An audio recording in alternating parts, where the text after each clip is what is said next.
என்ன சொல்லி நான் துதிப்பேன் உம்மை எப்படி நான் பாடுவேன் என்ன சொல்லி நான் துதிப்பேன் ரத்தம் சிந்தி நீந்தவரே இரக்கம் நிறைந்தவரே ரத்தம் சிந்தி நீந்தவரே இரக்கம் நிறைந்தவரே இரக்கம்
என்னை விட்டு எடுபடாதே. நல்ல பங்கு நீதானையா. என்னை விட்டு எடுபடாதே. நல்ல பங்கு நீதானையா. எனக்கு நல்ல பங்கு நீதானையா. எனக்கு நல்ல பங்கு நீதானையா. உம்மை எப்படி நான் பாடுவேன். என்ன சொல்லி நான் துதிப்பேன்.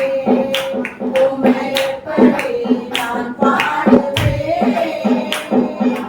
என்ன சொல்லி நான் துதிப்பேன். மாறுடல் எடுத்துக்கொள்ளோ. கூடவே வைத்துக்கொள்ளோ.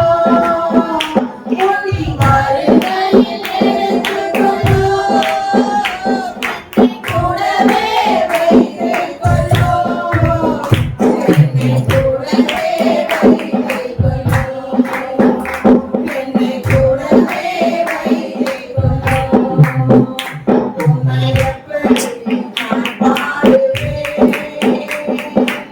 என்ன சொல்லி நான் துதிப்பேன். உம்மை எப்படி நான் பாடுவேன். என்ன சொல்லி நான் துதிப்பேன். உளையான சேற்றினிலே தூக்கி எடுத்தவரே. உளையான சேற்றினிலே தூக்கி எடுத்தவரே. என்னை தூக்கி எடுத்தவரே. என்னை தூக்கி எடுத்தவரே. உம்மை எப்படி நான் பாடுவேன். என்ன சொல்லி நான் துதிப்பேன். உம்மை எப்படி நான் பாடுவேன். என்ன சொல்லி நான் துதிப்பேன். உந்தன் நாமம் உயர்த்திடுவேன். உன் விருப்பம் செய்திடுவேன். உந்தன் நாமம் உயர்த்திடுவேன். உன் விருப்பம் செய்திடுவேன். ஐயா உன் விருப்பம் செய்திடுவேன். ஐயா உன் விருப்பம் செய்திடுவேன். உம்மை எப்படி நான் பாடுவேன். என்ன சொல்லி நான் துதிப்பேன்.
இயேசு ராஜாவின் பலனாலே எனக்கும் பயமில்லையே.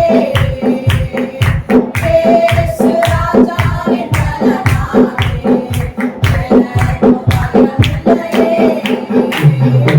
ஆராதனை உமக்கே, ஆராதனை உமக்கே, ஆராதனை உமக்கே, ஆராதனை உமக்கே. இந்த நாளுள்ள நாட்களெல்லாம் உம்மை புகழ்ந்து பாடிடுவேன். இந்த உயிருள்ள நாட்களெல்லாம் உம்மை புகழ்ந்து பாடிடுவேன். ராஜாதி செய்த நன்மைகளை நினைந்து துதித்திடுவேன். ராஜாதி செய்த நன்மைகளை நினைந்து துதித்திடுவேன். ஆராதனை உமக்கே, ஆராதனை உமக்கே, ஆராதனை உமக்கே, ஆராதனை உமக்கே,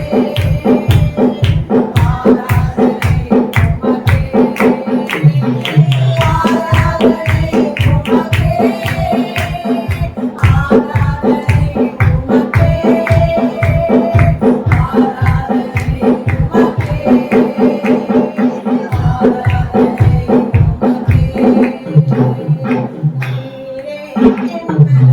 நீரின் அடைக்கலம் ஆபத்து காலத்தில் என் துணை சுற்றி என்னை காக்க கண்மலை நீரே என்பர் நீரின் அடைக்கலம் ஆபத்து காலத்தில் என் துணை சுற்றி என்னை காக்க கண்மலை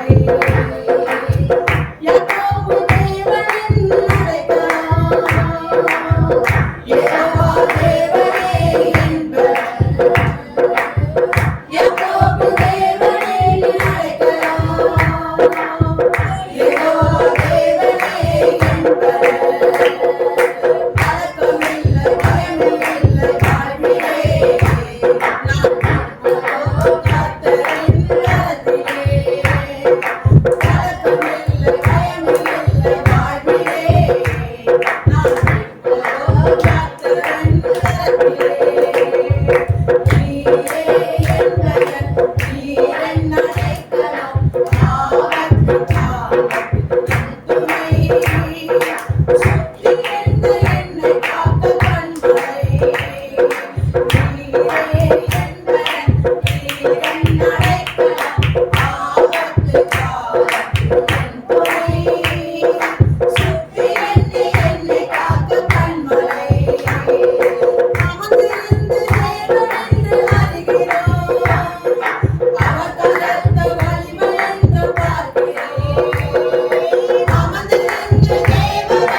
பரிசுத்தமான சமூகத்தை பிரசன்னத்திற்காக 1000-16,000 தேவதூதர் ஓயாது துதிக்கிற துதியிலே வாசம் பண்ணுகிறவரே, அன்றைய பிள்ளைகளாகி எங்களுடைய துதியிலே இறங்கி வந்தபடினாலே துதித்த பிள்ளைகளுடைய வாழ்க்கையில் தேவன் எழுந்தருள்வீராக. இந்த பழைய சத்துருக்கள் சிதறடிக்கப்பட்டு ஓடிவிட்டது. வியாதி பலவீனங்களோடு மறைவதாக, திரும்ப தாங்குவதாக, சகல நன்மைகள் வருவதாக சபையை கர்த்தர் நீர் ஆசீர்வதிக்கிறாக. ஒவ்வொரு சபை ஆராதனைகளை கர்த்தர் ஆசீர்வதிக்கிறாக. ரட்சிக்கப்படுகிற ஜனங்களை அனுதினம் கர்த்தர் சபையிலே சேர்த்து கொண்டு வந்தார் என்ற வாக்கு அப்படியே நிறைவேறுவதாக. திறளாய் குடும்ப குடும்பமாய் ஜனங்கள் ரட்சிக்கப்பட்டு சபையிலே கொண்டு வந்து சேர்க்கப்படுவார்களாக. ஜனங்கள் ஆண்டவரே தேவனை துதித்து ஜனங்கள் எல்லாரிடத்திலும் தயவு பெற்றிருந்தார்கள். வார்த்தையின்படி ஒவ்வொரு மக்கள் மனதில் தயவு கிடைக்க கர்த்தர் செய்கிறார்கள். உங்கள் தேசத்தை ஆசீர்வதிப்பீராக. தேசத்தின் தலைவர்களை ரட்சித்து ஆசீர்வதிப்பீராக. அவர்களை கொண்டு தேசத்துக்கு சேமமான வழியில கர்த்தர் வழிநடத்துகிறார்கள். இயற்கையின் பேரழிவுகளுக்கு உழைத்து பாதுகாப்பீராக. எல்லா தீமைக்கும் விலைக்கு காத்துக்கொள்ளும். எல்லா மக்களும் ரட்சிக்கப்படட்டும். நேற்று நாமக்காக இருக்கிறோம். ஜீவனுள்ள நல்ல சங்கீதம் 3வது சங்கீதம்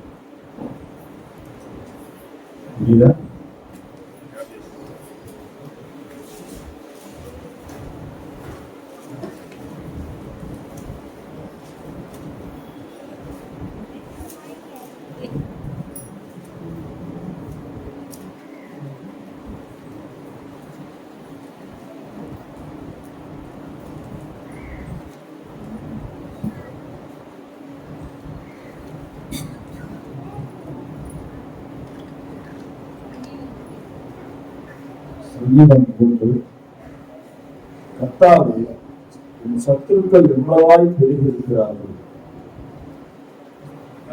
எனக்கு விரோதமாய் எழுப்புகிறவர்கள் அநேகம்.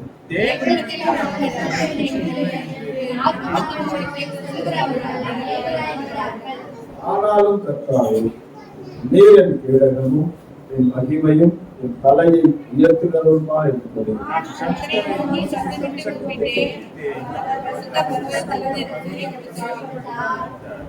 நான் படுத்து நித்திரை செய்தேன், விழித்துக் கொண்டு கர்த்தர் என்னை தாங்குகிறார்.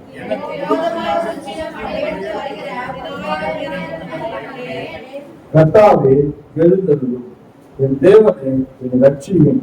நீர் என் பகைஞர் எல்லாரையும் தாடையிலே அடித்து துன்மார்க்குடைய மக்களை தகர்த்து போட்டு ரட்சிக்கும் தங்களுடைய ஆசீர்வாதங்கள் ஜனத்துக்கு இருப்பதாக.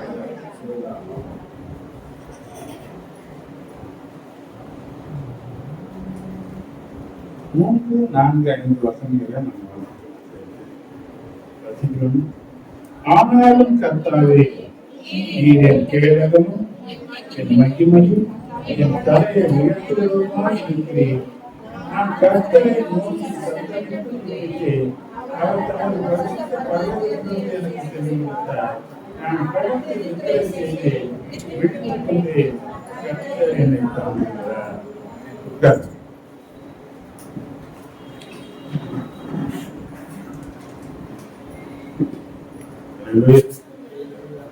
ಸಂಗೀತ ಧ್ಯಾನ ಮಗದ ಇರ್ತಿಬಾಲ ಕಳೆದ ವರ್ಷಕ್ಕೆ ನಮಸ್ಕಾರ ಮಾಡಿ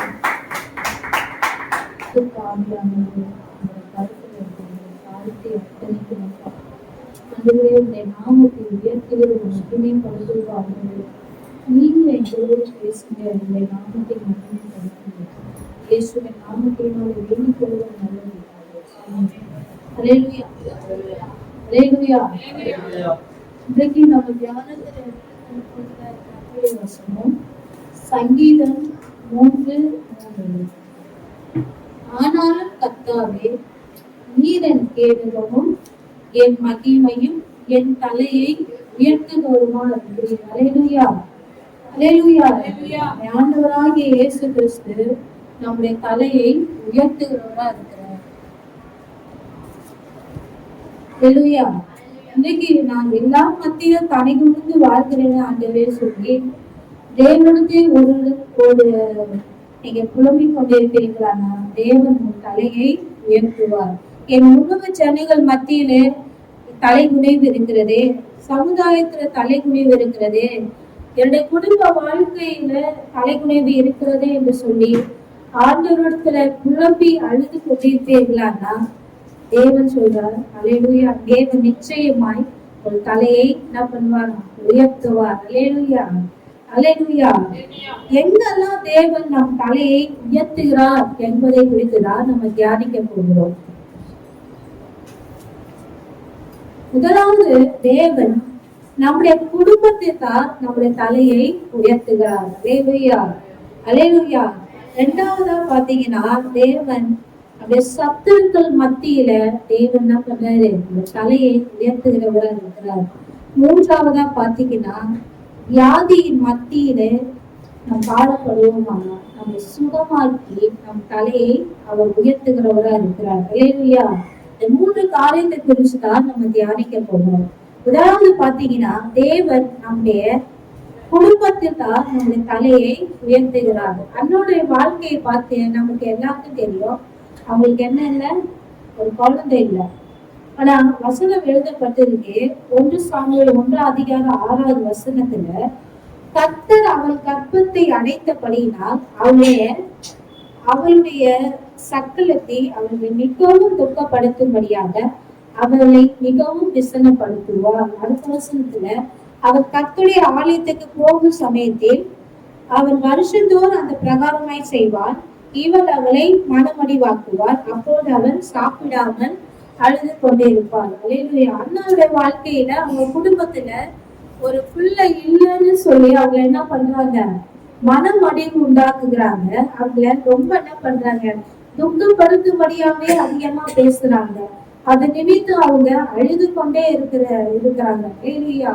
அப்ப ஒரு நாள் அவங்க என்ன பண்ணாங்க, அவங்க எப்போதும் தேவ சமூகத்துல போகும்போது கூட அங்கேயும் என்ன பண்ணுவாங்களா, அவங்கள ரொம்ப துக்கப்படுத்துவாங்களாம். அப்ப இந்த ஒரு அவங்களுக்கு குறைவினால அவங்க தலை நிமிரக்கூடாதபடி அவங்க வாழ்க்கையில காணப்பட்டது. அப்ப அவங்க ஒரு காரியத்தை செஞ்சாங்க. என்ன செஞ்சாங்க? 1 சாமுவேல் 10ஆம் அதிகாரத்துல ஆண்டவருக்கு முன்பாக அவங்க என்ன பண்ணாங்களாம், மனம் கசந்து மிகவும் அழுது கர்த்தரை நோக்கி விண்ணப்பம் பண்ணுனாங்க. அல்லேலூயா. அப்ப அவங்க விண்ணப்பம் பண்ணி ஆண்டவரிடத்துல அவங்க கேட்கிறாங்க. 1 சாமுவேல் 1ஆம் அதிகாரம் 11ஆம் வசனத்துல, சேனைகளின் கர்த்தாவே, உம்முடைய தேவரீர் உம்முடைய அடியாரின் சிறுமையை கண்ணோக்கி பார்த்து உம்முடைய அடியாரை மறவாமல் நினைத்தருளி உமது அடியாளுக்கு ஒரு ஆண் பிள்ளையை கொடுத்தால் அவன் உயிரோடு இருக்கும் சகல நாளும் நான் அவனை கர்த்தருக்கு ஒப்பு கொடுப்பேன். அவன் தலையின் மேல் சமரம் கத்தி படுவதில்லை என்று ஒரு பொருத்தனை பண்ணினார். அல்லேலூயா, அல்லேலூயா. அவங்க என்ன பண்றாங்க? ஆண்டவருக்கு முன்பாக ஒரு பொருத்தனை உள்ள ஒரு ஜெபம் என்ன பண்றாங்க, செய்யறாங்க. ஏன்? அவங்க தலை என்ன பண்ணணும், நிமிர பண்ணணும். அல்லேலூயா. அவங்க குடும்பத்துல மாத்திரம் இல்ல, அவங்க சுற்றி இருக்கிற இடங்களில அவங்க குறிச்சு என்ன சொல்லியிருப்பாங்க, யாரெல்லாம் கேட்கிறாங்களோ அவங்க எல்லாம் ஒரு மாதிரி பேசியிருப்பாங்க. அப்ப அவங்க மத்தியில தன்னுடைய தலை உயர்த்தப்பட வேண்டும் சொல்லி அவங்க எங்க வராங்க? தேவ சமூகத்துல அவங்க விண்ணப்பம் பண்றாங்க. அல்லேலூயா. அவர் கேக்குறாங்க, ஆண்டவரே எங்க என்ன பண்ணுங்க, என்ன மறவாம என்ன பண்ணுங்க, நினைத்து அருளுங்கன்னு சொல்றாங்க. தேவன் அவங்களோட ஜெபத்தை கேட்டு 1 சாமுவேல் 1ஆம் அதிகாரம் 10ஆவது வசனத்துல கர்த்தர் அவளை நினைத்து அருளினார். அல்லேலூயா. அவ என்ன பண்றாரு? ஆண்டவர் அவங்கள நினைச்சு ஒரு ஆண் பிள்ளையை ஆண்டவர் கொடுக்குறாரு. அவங்க என்ன பண்றாங்க? ஆண்டவரை பாடுறாங்க. 1 சாமுவேல் 2ஆம் அதிகாரம் 1ஆவது வசனத்துல, அப்பொழுது அந்நாள் ஜெபம் பண்ணி, என் இருதயம் கர்த்தருக்குள் களி கூர்கிறது, என் கொம்பு கர்த்தருக்குள் உயர்ந்திருக்கிறது, என் பகைஞரின் மேல் என் வாய் திறந்திருக்கிறது, உடைய ரட்சிப்பினால் நான் சந்தோஷப்படுகிறேன். அல்லேலூயா. அப்ப ஆண்டவர் என்ன பண்றாரு? அவங்க தலையை ஆண்டவர் என்ன பண்றாரு? நிமிர செய்கிறாரு. அல்லேலூயா. அன்னாளின் தமிழ் தலையை ஆண்டவர் நிமிர செய்யறாரு. அப்ப அவங்க அவங்க 2 காரியத்தை அவங்க என்ன பண்றாங்க, செய்யறாங்க. ஆண்டவரிடத்துல முதலாவது என்ன செய்யறாங்க? விண்ணப்பம் பண்றாங்க. குழந்தை பிரச்சனை மாத்திரம் இல்ல, எந்த பிரச்சனையா இருந்தாலும் நம்ம தேவனிடத்துல என்ன பண்ணணும்? அவங்களோட நம்ம அநேக தரம் அவங்களோட காரியங்களை நம்ம படிச்சிருக்கிறோம், நம்ம பிரசங்கத்துல அநேக நேரம் கேட்டு இருக்கிறோம். ஆனா அவங்க செய்யற காரியத்தை பாருங்க. தேவ சமூகத்துல முதலாவது அவங்க விண்ணப்பம் பண்ணுறாங்க. 2வது ஆண்டவர் சமூகத்துல அவங்க கேட்கிறாங்க, ஆண்டவரே என்னை நினைத்தறியுங்கன்னு சொல்றாங்க. 3வதா பாத்தீங்கன்னா ஒரு பொருத்தனை உள்ள ஒரு ஜெபம் செய்யறாங்க. அல்லேலூயா, அல்லேலூயா. அப்ப நாம செய்ய வேண்டிய காரியம் என்ன என்பதை நாம என்ன பண்ணணும்? தேவ சமூகத்துல அமர்ந்து நாம என்ன பண்ணணும்? நினைச்சு அந்த காரியங்களை நாம செய்யும் போது தேவன் நம்ம தலையை நிமிர பண்ணுகிறார். அல்லேலூயா, அல்லேலூயா, அல்லேலூயா. 2வதா பாத்தீங்கன்னா தேவன் நம்முடைய சத்துருக்கள் மத்தியில நம் தலையை உயர்த்துகிறார். அல்லேலூயா. சங்கீதம் 3ஆம் அதிகாரம் 3ஆவது வசனத்துல பாருங்க, ஆனாலும் கர்த்தாவே நீர் என் கேடகமும் என் மகிமையும் என் தலையை உயர்த்துகிறவருமா இருக்கிறேன். அல்லேலூயா. தாவீது என்ன சொல்றாரு? தன் தேவன் யார் என்பதை அவர் அறிஞ்சிருக்கிறார். அவர் அறிஞ்சிருக்கிறனால தான் சொல்றாரு, என் தேவன் என் தலையை உயர்த்துகிறவரா இருக்கிறாரு அப்படின்னு சொல்றாரு. ஏன் ஆண்டவரை பார்த்து அப்படி சொல்றாரு அப்படின்னு பாத்தீங்கன்னா, அவருக்கு முந்தின வசனத்துல அவர் சொல்றாரு, சங்கீதம் 3ஆம் அதிகாரம் 2வது வசனத்துல, தேவனிடத்தில் அவனுக்கு ரட்சிப்பு இல்லை என்று என் ஆத்துமாவை குறித்து சொல்லுகிறவர்கள் அநேகர். அல்லேலூயா. அவர் சத்துருக்கள் என்ன பண்றாங்க? அவரை பார்த்து, இவனெல்லாம் ஆண்டவர் என்ன பண்ண மாட்டாரு, ரட்சிக்க மாட்டாரு, இவர் ரத்த பிரியனா இருக்கான், இவன் இப்படி இருக்கிறான் அப்படின்னு சொல்லி அவரை தூஷத்து கொண்டே இருந்திருக்காங்க. அதனால்தான் அவர் சொல்றாரு, யார் என்ன சொன்னாலும் என்ன, ஆண்டவர் என் கேடகமா இருக்கிறாரு, அவர் என் தலையை என்ன பண்ணுவாரு, உயர்த்துகிறவரா இருக்கிறாரு சொல்லி ஆண்டவருக்கு முன்பாக தன்னுடைய விசுவாச அறிக்கைகளை என்ன பண்றாரு, அறிக்கைறாரு.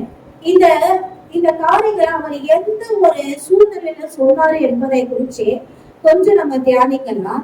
இந்த வார்த்தையை தாவீது எவ்வளவு ஒரு சோகத்தோடு எவ்வளவு ஒரு பாரத்தோட எவ்வளவு ஒரு கண்ணீரோட சொன்னா தெரியுமா? அவர் என்ன பண்ணுவாரு? என் தலையை உயர்த்துவாருன்னு சொல்றாரு. நம்ம ஈஸியா அந்த வார்த்தைகளை நம்ம படிச்சு போறோம். ஆனா இந்த வசனங்களை நம்ம தியானிக்கும் போது பாத்தீங்கன்னா அவரு பாத்தீங்கன்னா தாவீது ஆண்டவர்கிட்ட மன நொந்து இந்த வார்த்தைகளை என்ன பண்ணிருக்காரு, சொல்லியிருக்கிறாரு. என் தேவன் என் தலையை என்ன பண்ணுவாரு, உயர்த்துவாருன்னு. எப்படி பாத்தீங்கன்னா தாவீது எந்த சூழ்நிலையில இந்த வார்த்தையை சொன்னாரு அப்படி பாத்தீங்கன்னா இந்த சங்கீதத்தின் தலைப்புல பாருங்க, தாவீது தன் குமாரன் அப்சலோமுக்கு தப்பி ஓடி போகையில் பாடின சங்கீதம். ஹல்லேலூயா. அப்சலோம் என்ன பண்றாரு, அங்க வந்து ராஜாவா தாவீதுக்கு தெரியாம எப்ரோன்ல போய் என்ன பண்றாங்க, ராஜாவா என்ன பண்றாங்க, மாறுறாங்க.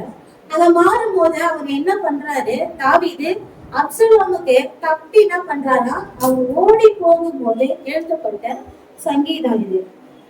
அப்சலோமுக்கு பாத்தீங்கன்னா ஒரு தங்கச்சி இருக்கிறாங்க.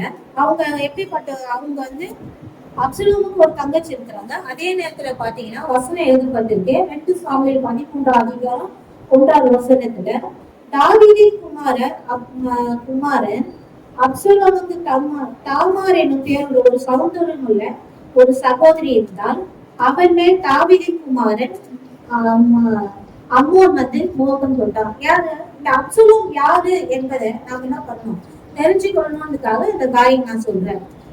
ஆமோன் என்ன பண்றாரு, தங்கச்சி மேல தவறான ஒரு ஆசையை வச்சு அவங்க என்ன பண்றாங்க, அடையிறாங்க. அத நிமித்தம் வந்து அப்சலோம் என்ன பண்றாரு, இந்த அம்மோனை வந்து கொன்னுறாரு. இந்த வசனங்களை நீங்க எங்க வாசித்து பார்க்கலாம்னா 2 சாமுவேல் 13 அதிகாரத்துல இருந்து 15, 16 அதிகாரங்களை நீங்க வாசிக்கும் போது இது தெரியும். பாத்தீங்கன்னா அதுக்கப்புறமேட்டு என்ன நடக்குதுன்னு பாருங்க. 2 சாமுவேல் 15 அதிகாரம் 8வது வசனத்துல, கர்த்தர் என்னை எருசலேமுக்கு திரும்பி வர பண்ணினால் கர்த்தருக்கு ஆராதனை செய்வேன் என்று அடியனாகிய நான் சீரியா தேசத்தில் கோசூரிலே குடியிருக்கும் போது பொருத்தனை பண்ணினேன் என்றார். அவரு என்ன சொல்றாரு, அப்சலோம் வந்து தாவீதுக்கு சொல்லிட்டு எப்ரோனுக்கு கடந்து போறாரு. அங்க பாத்தீங்கன்னா அங்க அவர் ராஜாவா மாறுறாரு. இப்படி ராஜாவாய் மாறி அவர் என்ன பண்றாரு, தன் தகப்பனையே கொல்லும்படி அவர் என்ன பண்றாரு, ஆட்களை இந்த காரியங்களை அவர் செய்து கொண்டிருக்கிறாரு. அப்ப பாத்தீங்கன்னா அப்பதான் தாவீது பாத்தீங்கன்னா எந்த ஒரு சூழ்நிலையில இந்த வார்த்தையை அவர் சொல்லியிருக்காரு பாருங்க. 2 சாமுவேல் 15 அதிகாரம் 30வது வசனத்துல, தாவீது தன் முகத்தை மூடி வெறுங்காலால் நடந்து அழுது கொண்டு ஒலிவு மலையின் மேல் ஏறி போனான். அவனோடு இருந்த சகல ஜனங்களும் முகத்தை மூடி அழுது கொண்டு ஏறினார்கள். அப்ப அவர் எந்த சூழ்நிலை அந்த வார்த்தையை அவர் சொல்லி இருக்கிறாரு, எல்லாராலும் பெருக்கப்பட்ட ஒரு சூழ்நிலை. இஸ்ரவேல் ஜனங்களும் என்ன பண்ணிட்டாங்க, அப்சலோம் பின்னாடி போயிட்டாங்க. அப்சலோமும் யாரு, தாவீதுக்கு பிள்ளையா இருக்கிறான். ஆனாலும் தன் தகப்பனை என்ன பண்றான், கொல்ல போறான். இது ஒரு பெரிய கொடுமை இல்லையா? அப்ப அவங்க என்ன பண்றாங்க பாத்தீங்கன்னா இப்ப இந்த சூழ்நிலை அவரால் என்ன பண்ண முடியல, தாங்கிக்கவே முடியல. தாங்கிக்க முடியாததுனால அவர் தன் கையை மூடி முகத்தை மூடி அவர் அழுகுறாராம். ஆண்டவரே என்ன பண்ணுவீங்க, நீங்க யார் என்ன சொன்னாலும் நீங்க என்ன பண்ணுவீங்க, என் தலையை உயர்த்துவீங்கன்னு சொல்லி ஆண்டவருக்கு முன்பாக சொல்றாரு. அப்ப அவர் சொன்ன அந்த வார்த்தையின்படி ஆண்டவர் எப்படி அவரோட தலையை உயர்த்துகிறார் பாருங்க. அதே வசனத்துல 2 சாமுவேல் 16 அதிகாரத்துல 5வது வசனத்துல நீங்க வாசித்து பார்த்தீங்கன்னா, தாவீது பகூரிம் மட்டும் வந்த போது இதோ சவுல் வீட்டு வம்சத்தானாகிய கேராரின் குமாரனாகிய சிமேயி என்னும் பேருள்ள ஒரு மனுஷன் அங்கிருந்து புறப்பட்டவர் தூஷித்து நடந்து கொண்டே வந்து சகல ஜனங்களும் சகல பராக்கிரமசாலிகளும் தாவீது வலது புறமும் இடது புறமும் நடந்து போகையில் தாவீதின் மேலும் தாவீது ராஜாவுடைய சகல ஊழியக்காரர்களும் கல்லெறிந்தான். சிமேயி அவனை தூஷித்து, இரத்த பிரியனே, பேலியாளின் மகனே, தொலைந்து போ 8வது வசனத்தை, சவுலின் ஸ்தலத்திலே ராஜாவான உன்மேல் கர்த்தர் சவுல் வீட்டாரின் இரத்த பழியை திருப்பினார். கர்த்தர் ராஜ்யபாரத்தை உன் குமாரனாகிய அப்சலோமின் கையில் கொடுத்தார். இப்பொழுது இதோ உன் அக்கிரமத்தில் அகப்பட்டாய், நீ இரத்த பிரியனான மனுஷன் என்றார். அல்லேலூயா. சிமேயி என்ன பண்றான்? தாவீத தூஷிக்கிறான். அல்லேலூயா. தூஷிக்கிறான். நீங்க எப்படி பார்த்த? நீ ரத்த பிரியன்னு சொல்லி அவரை அந்த அளவுக்கு தூஷிக்கிறான். அப்ப எல்லாம் அவரோட சூழ்நிலை என்ன? அப்சலோம் கொல்ல போறான்னு சொல்லிட்டு அவரு என்ன பண்றாரு? ஓடி போறாரு. ஆனா இந்த சிமேயி என்ன பண்றான்? தாவீத தூஷித்து கொண்டே இருக்கிறான். அப்ப இவன் மத்தியில தாவீது எப்படி சொல்றாரு பாருங்க. 9வது வசனத்துல, அப்போது சிரியாவின் குமாரன் அபிசாய் ராஜாவை நோக்கி, இந்த செத்த நாய் ராஜாவாகிய என் ஆண்டவரை தூஷிப்பானே, நான் போய் அவன் தலையை வாங்கி போடட்டுமே என்றார். அப்ப கூட இருக்கிறவர் சொல்றாரு, அவர் என்ன பண்ற, நான் வெட்டி போடுறேன்னு சொல்றாரு. ஆனா தாவீது சொல்றாரு, அதற்கு ராஜா, செரியாவின் குமாரனே, எனக்கும் உங்களுக்கும் என்ன? அவன் என்னை தூஷிக்கட்டும், தாவீதை தூஷிக்க வேண்டும் என்று கர்த்தர் அவனுக்கு சொன்னார். ஆகையால் ஏன் இப்படி செய்தாய் என்று கேட்கத்தக்கவன் யார்? பின்னும் தாவீது அபிசாயில் தன் ஊழியக்காரர் எல்லாரையும் பார்த்து, இதோ என் கற்பு பிறப்பான என் குமாரனே என் பிராணனை வாங்க தேடும் போது இந்த பென்யமீனன் எத்தனை அதிகமாய் செய்வான்? அவன் தூஷிக்கட்டும், அப்படி செய்ய கர்த்தர் அவனுக்கு கட்டளையிட்டு இருக்கிறார் சொல்றார். அல்லேலூயா. அல்லேலூயா. தாவீது கூட இருந்தவங்க எப்படிப்பட்டவங்க? பராக்கிரமசாலிங்க. ஆனா அவங்க நினைச்சிருந்தா சிமேயை என்ன பண்ணிருக்கலாம்? அப்பவே வெட்டி போட்டிருக்கலாம், அப்பவே அடிச்சிருக்கலாம், ஏதாவது பண்ணிருக்கலாம். ஆனா அந்த இடத்துல தாவீது அமைதியா இருக்கிறாரு. அமைதியா இருந்து அவர் சொல்றாரு 12வது வசனத்துல, ஒருவேளை கர்த்தர் என் சிறுமையை பார்த்து இந்நாளில் அவன் நிந்தித்த நிந்தைக்கு பதிலாக எனக்கு நன்மையை சரி கட்டுவார் என்றான். அல்லேலூயா.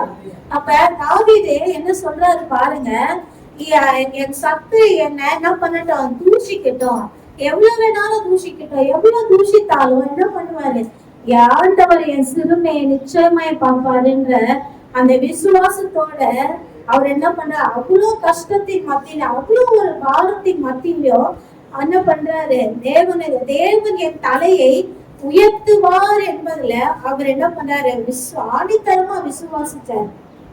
அவர் விசுவாசித்த உடனே பாருங்க, அந்த வசனங்கள்லாம் வாசித்து பார்த்தீங்களான்னா அப்சலோம் மறைச்சு போறான். அதுக்கப்புறமேட்டு அவர் மறுபடியும் என்ன பண்றாரு? ராஜாவா தன்னுடைய ஸ்தானத்துல தாவீதை நிறுத்துறாரு தேவன். அல்லேலூயா. இந்த தூஷித்த இந்த சிமேயி பாருங்க, எல்லாருக்கும் முன்னாடி அந்த மனுஷன் வந்து என்ன பண்றாரு பாருங்க. 19வது அதிகாரம் 18வது வசனத்துல, சிமேயி யோர்தானை கடந்து போகிற ராஜாவுக்கு முன்பாக தாழ விழுந்து ராஜாவை நோக்கி, என் ஆண்டவன் என் அக்கிரமத்தை என் மேல் சுமத்தாமலும் ராஜாவாகிய என் ஆண்டவர் எருசலேமிலிருந்து புறப்பட்டு வருகிற நாளில் உமது அடியேன் செய்த துரோகத்தை ராஜா நினையாமலும் தமது மனதில் வைக்காமல் இருப்பாராக. அல்லேலூயா. சிமேயி பாருங்க எப்படி சொல்றாரு.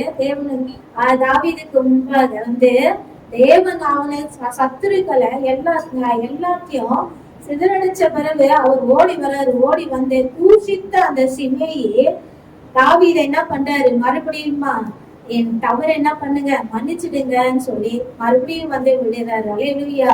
அப்ப சத்துருக்கள் மத்தியில தேவன் என்ன பண்ணாரு? தாவீதின் தலையை தேவன் என்ன பண்ணாரு? உயர்த்தினாரு. அல்லேலூயா. அல்லேலூயா. அதுல கூட பாத்தீங்கன்னா சிமேயி மட்டும் தாவீதுக்கு விரோதமா எழும்பல, அகிதோப்பு என்பவனும் என்ன பண்ணா? தாவீதுக்கு விரோதமா என்ன பண்ணாங்க? எழும்பினாங்க. அல்லேலூயா. அவன் தாவீதுக்கு நல்ல ஒரு ஆலோசனைக்காரனா இருந்தாங்க. வசனங்களை நீங்க வாசித்து பார்த்தீங்களான்னா 2 சாமுவேல் 16 அதிகாரம் 23 வசனத்துல, அந்நாட்களில் அகிதோப்பேல் சொல்லும் ஆலோசனை தேவனுடைய வாக்கை போல இருந்தது. அப்படியே அகிதோப்பின் ஆலோசனை எல்லாம் தாவீதுக்கு இருந்தது, அப்சலோமுக்கும் அப்படியே இருந்தது. அப்ப தாவீது கூடவே என்ன பண்றாரு? தன் புள்ள மாத்திரம் இல்ல, அவர் கூடவே இருந்தவர் என்ன இருக்கிறாரு, சத்துருவா இருக்கிறாரு. அது இவ்வளவு நாள் என்ன பண்ணல, தாவீதுக்கு தெரியல. ஆனா இவர் பொருத்தி அடிக்கப்பட்ட அந்த சூழ்நிலை தான் இவர் யாரு என்பதை தாவீதுக்கே தெரியுது. அல்லேலூயா. அப்ப இவர் ஆலோசனைக்காரரா இருந்து என்ன பண்ணுவாரு, இவர் ஆலோசனை எப்படிப்பட்டதா, தேவனுடைய வாக்கை போல இருந்துச்சான். அப்படிப்பட்ட ஒரு ஆலோசனைக்காரரு யாருக்கு விரோதமா எழுப்பினாரு, தாவீதுக்கு விரோதமா எழுப்பினாரு. அப்சலோம் இடத்துல அவர் ஆலோசனை கொடுக்கிறாரு, தாவீதை எப்படியெல்லாம் சாகடிக்கலாம் அப்படின்னு சொல்லி ஆலோசனை கொடுக்கிறவரா இருந்தாரு. அல்லேலூயா. ஆண்டவர் பாருங்க அந்த இடத்துல செய்யறாரு. 17ஆம் அதிகாரம் 14வது வசனத்துல, அப்போது அப்சலோமும் இஸ்ரவேல் மனுஷர் அனைவரும் அகித்தோப்பின் ஆலோசனையை பார்க்கிலும் அக்கீனாகி ஊசாவின் ஆலோசனை நல்லது என்றார். இப்படி கர்த்தர் அப்சலோமின் மேல் பொல்லாப்பு வர பண்ணும் பொருட்டு அகிதோப்பின் நல்ல ஆலோசனையை அபத்தமாக்குறதுக்கு கர்த்தர் கட்டளையிட்டார். அல்லேலூயா. அப்ப தாவீதுக்கு விரோதமா இருந்தவங்க சிமேயி ஒரு பக்கம்னா அகிதோப்பு ஒரு பக்கம் இருக்கிறாரு. அப்ப அவங்களையும் என்ன பண்றாரு ஆண்டவர், அப்படி ஆலோசனையை தேவன் அபத்தமாக்கினாரு. அதுக்கப்புறம் பாத்தீங்கன்னா அந்த வெக்கம் தாங்க முடியாம அகிதோப்பு என்ன பண்றாரு, நாட்டு கொண்டு செத்தான்னு சொல்லி வசனம் எழுதப்பட்டிருக்கேன். அல்லேலூயா. அல்லேலூயா. அப்ப எந்த மனுஷன் மத்தியில தாவீதுக்கு விரோதமா எழும்புறாங்களோ அவர்கள் முன்பாக தாவீதின் சத்துருக்களை தேவன் என்ன பண்ணாரு, முறியடித்தாரு. தாவீதை தேவன் தலை நிமிர செய்தாரு. அவன் தலையை ஆண்டவர் என்ன பண்ணாரு, உயர்த்தினார். அல்லேலூயா. தானியேல கூட பாத்தீங்கன்னா 30 நாள் என்ன பண்ணணுமா, அவரு தானியேல் எப்படிப்பட்டவரா இருந்தாரு, 3 வேளை ஜெபிக்கிறவரா இருந்தாரு. 3 வேளை அவர் ஜெபிக்கிறவரா இருந்து அவர் காரியங்கள் எல்லாம் அவர் எப்படி இருந்தாரு, தேவனுக்கு முன்பாகவும் ராஜாவுக்கு முன்பாகவும் உண்மையுள்ளவனா இருந்தாரு. ஆனா பாத்தீங்கன்னா அங்க என்ன நடக்குதுன்னு பாருங்க, தானியேல் மேல் பிரதானிகள் போராமை கொள்ள அவங்க என்ன பண்ணாங்க, போராமை கொண்டாங்க. என்னங்க அந்த போராமை பாத்தீங்கன்னா, தானியேல் மேல் பிரதானிகள் போராமை கொள்ள காரணம், ராஜா அவனை ராஜ்யம் முழுமைக்கு அதிகாரியாக்க விரும்பினார். ஏன் அவர் ராஜாவே அதிகாரி ஆக்கணும், அவர் உண்மையுள்ளவரா இருந்திருக்கிறாரு. அதனால ராஜா என்ன பண்ண நினைச்சிருக்காரு, அவரை ஒரு உண்மை ராஜ்யம் முழுந்துக்கும் அவரை அதிகாரியாக்க அவர் விரும்பி இருக்கிறாரு. ஆனா இந்த பிரதானிகள் எப்படி நினைக்கிறாங்க, தானியேல் ஒரு அடிமை, அவனுக்கு இப்படிப்பட்ட உயர்வான்னு அவங்க என்ன பண்றாங்க, போராமை கொள்றாங்க. அவங்க போராமை கொள்றதுனால இந்த தானியேலை எப்படியாவது என்ன பண்ணிடணும், அழிச்சிடணும் அப்படின்னு சொல்லி என்ன பண்றாங்க, அவங்க சதி திட்டங்களை செய்யறாங்க. தானியேல் 6 அதிகாரம் 7வது வசனத்துல நீங்க வாசித்து பார்த்தீங்கன்னா, 30 நாள் வரைக்கும் என்ன பண்ணக்கூடாது, ஒருவனும் யார்கிட்ட தேவனிடத்துல என்ன பண்ணக்கூடாது, விண்ணப்பம் பண்ணக்கூடாது, மனுஷனிடத்துல என்ன பண்ணக்கூடாது, விண்ணப்பம் பண்ணக்கூடாது. ராஜாவாகி உங்களிடத்துல வந்துதான் என்ன பண்ணணும், செய்யணும். இப்படி செய்யணும். இப்படி செய்யாதவங்களை நீங்க என்ன பண்ணணும், சிங்க கட்டியில போடணும்னு சொல்லி உத்தரவு கேட்கிறாங்க. அதன்படி அவங்க அதை என்ன பண்றாங்க, சட்டமாவும் ஆகுறாங்க. ஆனா இத அறிந்தோம் தானியேல் என்ன பண்றாரு பாருங்க, 6வது அதிகாரம் 10வது வசனத்துல அவரை பத்திரத்துல கையெழுத்து இட்டதையும் அவர் என்ன பண்றாரு, அறிஞ்சிருக்கிறாரு. தானியேல் யாரு, அந்த பாபிலோன்லயே அவர் என்ன ஒரு பிரதானி, அவரோட கையெழுத்து என்ன பண்ணிருப்பாங்க, போட்டிருப்பாங்க. எல்லாரோட கையெழுத்து அதுல இருந்திருக்கும். ஆனா அதுல கையெழுத்து இட்டிருக்கு என்பது அவர் அறிஞ்சிருந்தோம். அவர் என்ன பண்றதா, தினமும் 3 வேளை ஆண்டவர் சமூகத்துல என்ன பண்ற, முழங்கால் படியிட்டு என்ன பண்ணுவாராம், ஆண்டவருக்கு முன்பாக விண்ணப்பம் பண்ணி அவர் ஸ்தோத்தரிப்பாரு. இதை என்ன பண்றாங்க, அவங்க அந்த பிரதானிகள் என்ன பண்றாங்க, இதை ஒரு குற்றமா எடுத்து ராஜாவிடத்துல சொல்லி அவரை மறுபடியும் என்ன பண்றாங்க, அவரை சிங்கக்கவியில போடுறாங்க.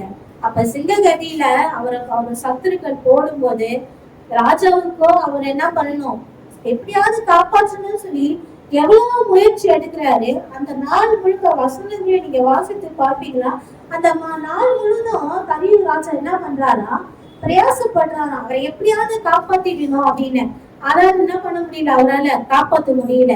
காப்பாற்ற முடியாத பட்சத்துல அவங்க என்ன பண்றாங்க, சிங்கக்கபியில போட்டுடுறாங்க. ஆனாலும் அவருக்கு நைட் எல்லாம் தூக்கம் இல்லாம விடிய காலையில ஓடி போய் என்ன பண்றாரு, தானியேல போய் கேக்குறாரு. தானியேல் 6வது அதிகாரம் 20வது வசனத்துல ராஜா கெபியின் கிட்ட வந்தபோது துயர சத்தமாய் தானியேலை கூப்பிட்டு, தானியேலே, ஜீவனுள்ள தேவனுடைய தாசனே, நீ இடைவிடாமல் ஆராதிக்கிற ஒரு தேவன் உன்னை சிங்கங்களுக்கு தப்பிவிக்க வல்லவரா இருக்கிறானா என்று கேட்டாங்க. அல்லேலூயா. அந்த ராஜாவுக்கு தானியேல் மேல எவ்வளவு ஒரு கரிசனை பாருங்க. நைட்டெல்லாம் தூக்கம் இல்லாம அவர் என்ன பண்றாரு, ஓடி போய் கேக்குறாரு, என்ன பண்ணுங்க, தானியேல் உயிரோட இருக்கிறானா, இந்த சிங்கங்கள் அவரை கடிச்சிருச்சா அப்படின்றத அவர் என்ன பண்றாரு, போய் உறுதி செய்யறதுக்காக போய் கேக்குறாரு. ஆனா தானியேல ஆண்டவர் என்ன பண்றாரு பாருங்க, 6வது அதிகாரம் 21வது வசனத்துல, அப்பொழுது தானியேல், ராஜாவே, நீர் என்று வாழ்க, சிங்கங்கள் என்னை சேதப்படுத்தாதபடிக்கு தேவன் தம்முடைய தூதனை அனுப்பி அவைகளின் வாயை கட்டி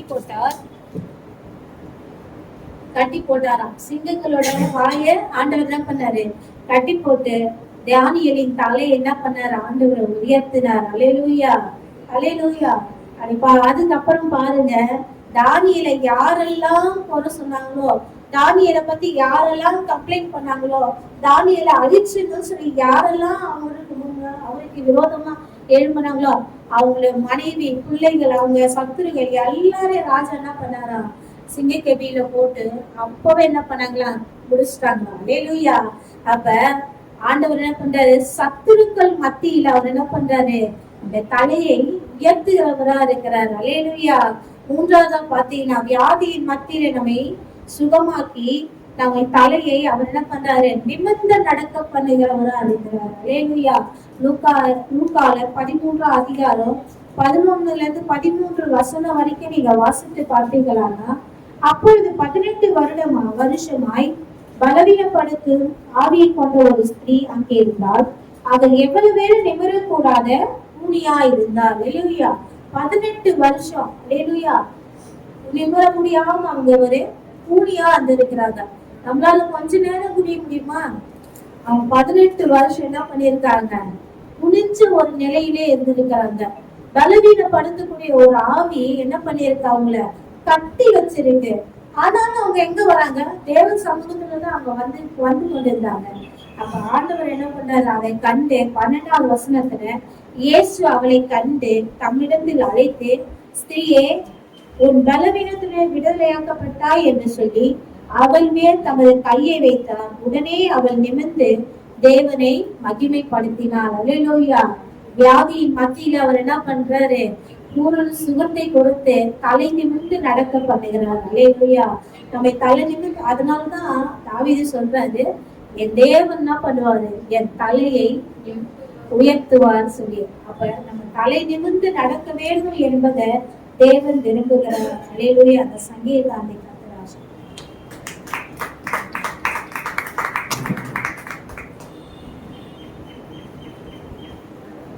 அல்லேலூயா. சங்கீத தியானம் என்ன பேசுனாங்க, எதுவும் கை தட்டினீங்க, என்ன பேசுனாங்க, கை தட்டினீங்க, என்ன சொன்னாங்க,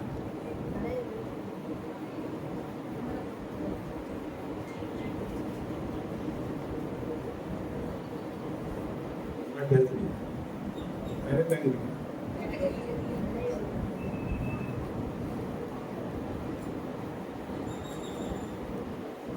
உள்ளதான் பேசிச்சு.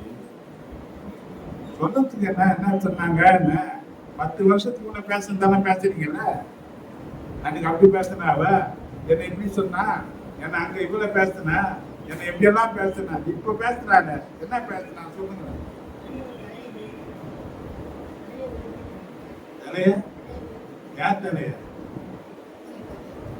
யார் தலைய உயர்த்துவாரு? இன்னைக்கு வந்திருக்கிற உங்களுக்கு என்ன செய்தி?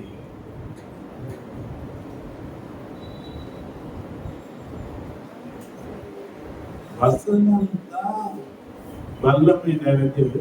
வசனம் எந்த அளவுக்கு உனக்குள்ள ஜீரணம் ஆகுதோ அந்த அளவுக்கு சொல்றத நல்லா கவனி. சபைக்கு வருகிறதற்கு நோக்கமே யாரையும் பார்க்க கூடாது. நீங்க கேட்ட எதை பார்க்க நீங்கள் போனீங்க?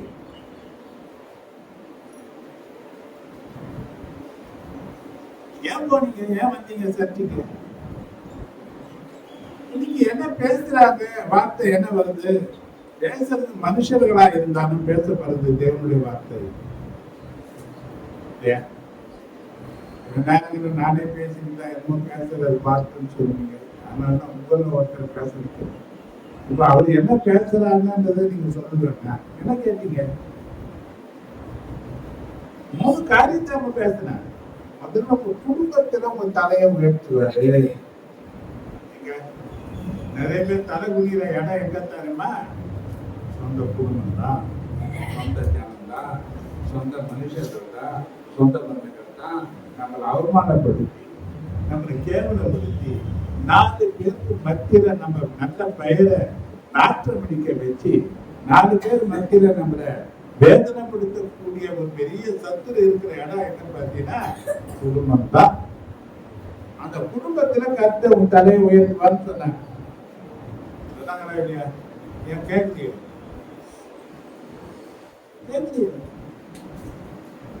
அதான் பேசினாங்க. அதுக்கு அண்ணால காட்டினாங்க. அவனுக்கு எவ்வளவு வேதனை, எவ்வளவு நிந்த, எவ்வளவு அழுகு, எவ்வளவு கண்ணீர். அவ ஆலயத்துக்கு போகும் போதெல்லாம் பிரச்சனை. அப்பதான் எப்பதான் அவ எப்பெல்லாம் ஆலயத்துக்கு போறாளோ, எப்பெல்லாம் ஆலயத்துக்கு போகும்போது பலி செலுத்த போறாளோ, சில பேருக்கு ஆலயத்துக்கு போகும்போது பிரச்சனை வரும். என்னதான் பிரச்சனை ஆரம்பமாகும்? எப்பதான் சண்டையே ஆரம்பமாகும்? சபைக்கு வரும்போதுதான். அப்பதான் இவ துக்கமுகமா தான் வந்து இருந்தா. இவ வாழ்க்கையில ஒரு மகிழ்ச்சியில தலை நிமிர முடியாத தலையை கத்த நிமிர்த்தி காண்பிச்சார். அந்த நிமிர்கிறதுக்கு மகனியா இருந்த அவருக்கு சுவாமி என்ற ஒரு குழந்தை இல்லையா? இப்ப அவங்கதான் எனக்கு கொண்டு உயர்த்தி போச்சு. கத்த கொண்டு உயர்த்தினார் என்று பார்த்தா முதல்ல ஒரு மனுஷனுடைய தலையை எங்க கத்த நிமிர்த்தி வைக்கிறாரு, உயர்த்தி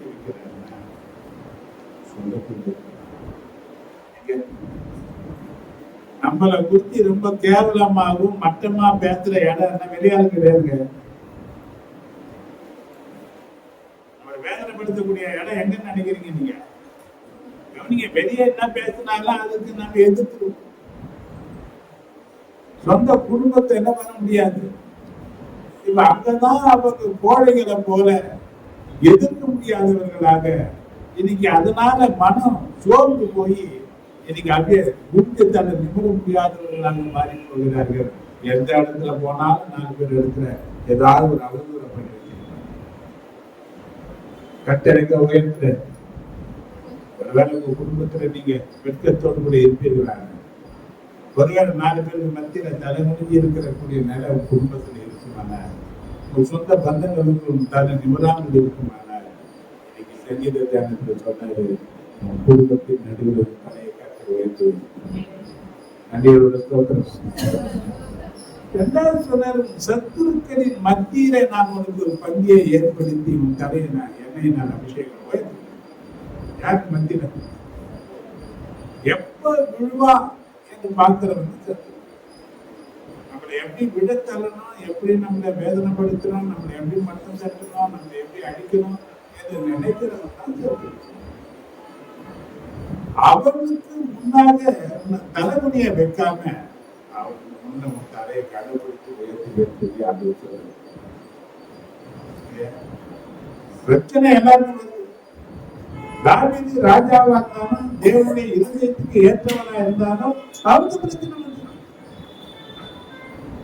அது முதல்ல எங்க வந்து குடும்பத்துல தான் வந்து தொழில்நாளதான் வந்து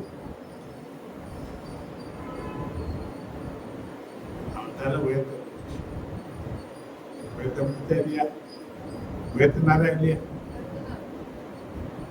கேவலப்படுத்துற சிமை எல்லாருக்கும் முன்ன முடிக்கிறான்.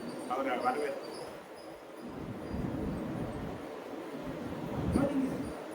3வது தானியேல் வேலைஸ்தலம்.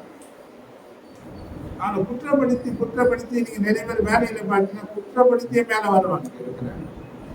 எதையாவது ஒண்ணு சொல்லி மேல் அதிகாரிகிட்ட சொல்லி மற்றவனை கெட்ட பேரை வாங்கி வச்சு இவன் நல்ல பேரை வாங்கி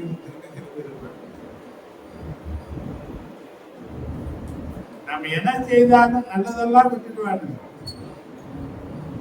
எப்படியாவது நம்மளை மாற்றி வைக்கணும். அது அப்படிதான் மாற்றி வச்சாங்க. பார்த்தாங்க எங்கேயோது வந்தான் அவன் 4 நாள் மேல போயிட்டே இருக்கிறான். நம்ம இருக்கிற இடத்துல இருக்கிறோமே இவனை சிக்க வைக்கலாம், எதுல மாட்டி வைக்கலான்னு பார்த்தாங்க. ஜெபிக்கிற விஷயத்துலதான் இவனை குற்றம் கண்டுபிடிக்க பார்த்தாங்க. ஒரு சட்டத்தை போட முடியாது, தந்திரமா ராஜா கிட்ட பேசி 30 நாள் வரையும் அவனை பண்ணா அதிகாரிகளுக்கு எல்லாம் பெரிய அதிகாரி அவனா. அவனுக்கு சட்டம் போட்டு இருக்கிறாங்க தெரியுமா தெரியாதா?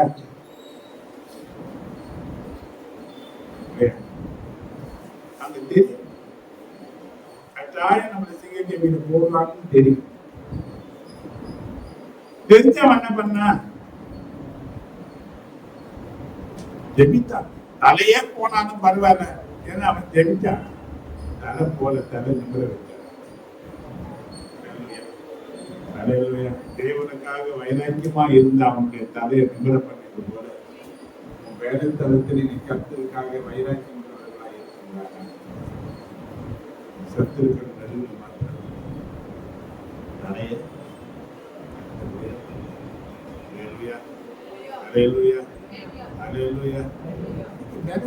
வியாதிகள் மத்தியில அவர் தலையை உயர்த்த ராஜா இருக்கிற நிறைய பேர் வியாதியில் இருக்கிறதுனால 18 வருஷம் கூலி 18 வருஷம் கூலினா முடிஞ்ச நிலை, அதாவது நிமிர முடியாத நிலை. சில குடும்பங்களை பார்த்தீங்கன்னா எவ்வளவு வாழ்க்கையா இருப்பாங்க, மாடு போல படிப்பாங்க, ஆனா கொஞ்சம் கூட நிமிராது. எப்படி சொல்லுவாங்க, ஜான் ஏறிச்சு போன சரி ஏறிச்சு ஜான் எங்க வந்துருவாங்க. இதுக்கு இவன் வாழ்க்கையில பார்த்துக்க 18 வருஷம் எங்க இருந்தா அவன் தலையே குடும்பம் நிம்மராது இருக்க நிம்மராது பல வருஷமா நான் இப்படிதான் இருக்கிறேன், வேதனையில தான் இருக்கிறேன். இன்னும் எல்லாரும் மத்தியில எனக்கு பின்னால வந்தவங்க எல்லாம் என்னை விட நல்ல மேல போயிட்டாங்க. என்கிட்ட இருந்தவங்க, என்கிட்ட சாப்பிட்டவங்க, என்கிட்ட எல்லாம் இருந்து ஏதாவது ஒரு வேலை செய்தா ஏதாவது கிடைக்குமான்னு வந்தவங்க எல்லாம் மேல போயிட்டாங்க. இப்போ என் தலை நிமிர முடியாது இருக்கிறேன்.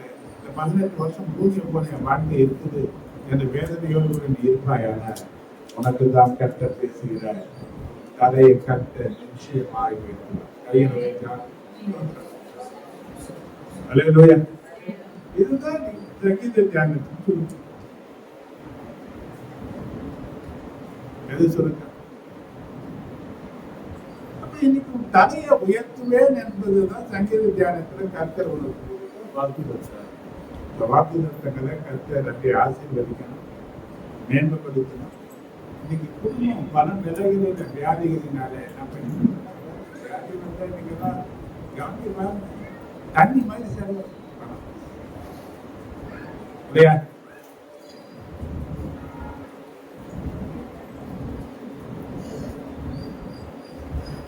டாக்டர் போனா கொஞ்சம் தொட்டு பார்த்தவொன்னு ஒன்றும் பேசுறது கடற்கரை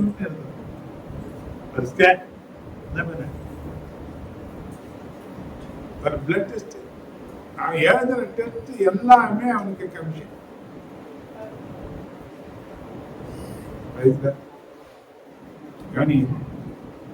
இன்னைக்கு இந்த 3 நிலையில கர்த்தர் தலையை உயர்த்துவே என்று சொன்னபடி கர்த்தர் அவனை ஆசீர்வதிப்பாரா.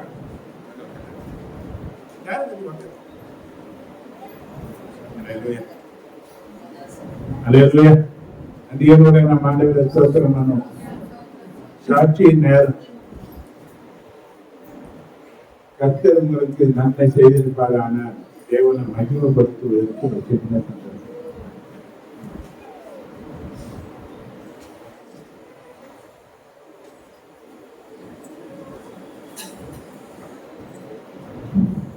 கத்தருக்கு நன்றி சொல்லுது.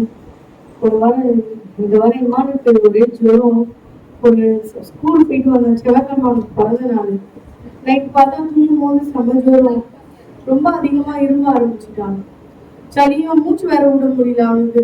ஒரு 2 நாளா கண்டினியூஸா ஜுரம். மருந்து ஊத்தி பார்த்தாலும் ஜுரம் நிக்கவே இல்லை. நைட் அடிச்சா மறுநாள் ஈவினிங் வரைக்குமே ஜுரம் நிக்கவே இல்லை. டாக்டர் கிட்ட சொன்னா அப்புறம் ஜோம் பண்ணாங்க. ரொம்ப ஜுரம் கொஞ்சம் கூட குறையிற மாதிரி இல்லை.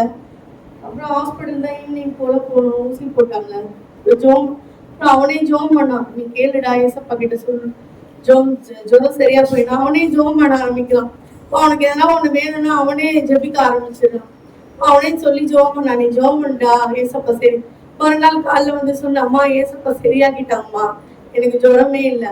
அவன் விசுவாசப்படி தேவன் அவனுக்கு நல்ல சுகத்தை கொடுத்தாரு. 2 பிள்ளைங்களுக்கு எல்லா பலவீன நேரங்களிலும் தேவன் ஒவ்வொரு நாளும் பாதுகாக்கிறார், வழி நடத்துகிறார். கர்த்தருக்கு கொடான குறி சொல்லி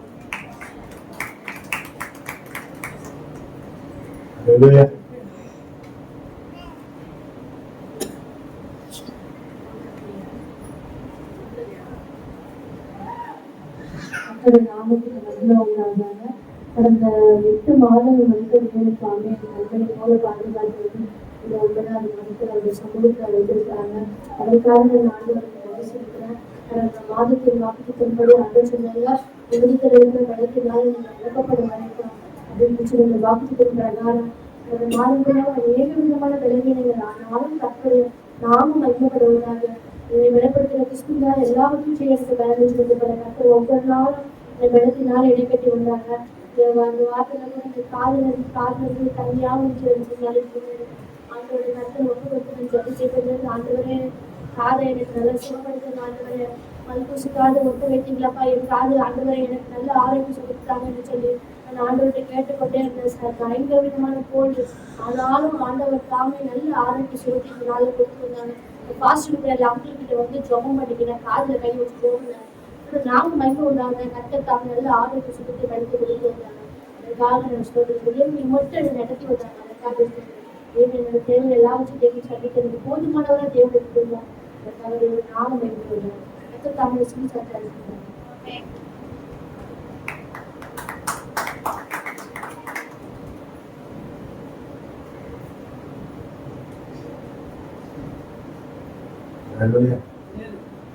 சரத்திகளுக்காக நன்றி ஆண்டவரை சொல்கிறோம். நம் எப்போதும் திருமணமாகாமல் இருக்கிறது தேவ கிருபை இல்லைன்னா கிருபைதான் நம்மளை தாங்க. நாட்கள்ல பார்த்தீங்கன்னா நிறைய ஜபத்துக்கு கனமாக இருக்கிறோம். சின்ன குழந்தைங்கள்லாம் எங்களுக்கு அந்த பக்கம் ஒரு குடும்பம் போகணும், கலந்த குழந்தை சுவாசம் விட முடியும். அந்த அம்மா பெற்றெடுத்தவங்களுக்கு புத்தி ஒரு மாதிரி வேதனைக்கிற நிலை வந்து ஜெபம் பண்ண சொல்றாங்க. ஜெபம் பண்ண அப்பா குழந்தை குழச்சிட்டாங்கப்பா, அப்பா குழந்தை குழச்சிட்டாங்கப்பா, இதெல்லாம் கேட்கிறேன். ஜுரம் அதிகமா இருக்கு, சளி அதிகமா இருக்கு, இதுதான் இருக்கு. பல இடங்களுக்கு போகணும். ஆனால் கருத்துடைய திரும்ப நம்மளை சார்ந்து கிருபையை சார்ந்துன்னு போங்க. கிருபை தான் நம்ம பாதுகாப்பு.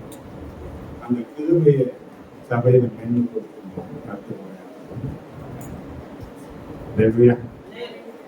காரியங்கள் பாருங்க. ஆராதனையில பாடல் பகுதியில எல்லாம் பங்கு. 2வது புஸ்தகம் 10வது அதிகாரம் 9வது வசனத்தில்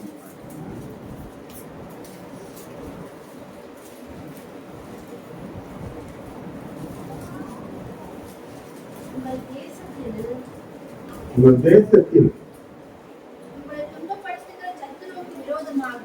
உங்களை துன்பப்படுத்துகிற சத்துருகளுக்கு விரோதமாக உங்க வீட்டுல உங்களை துன்பப்படுத்துகிற சத்துருகளுக்கு விரோதமாக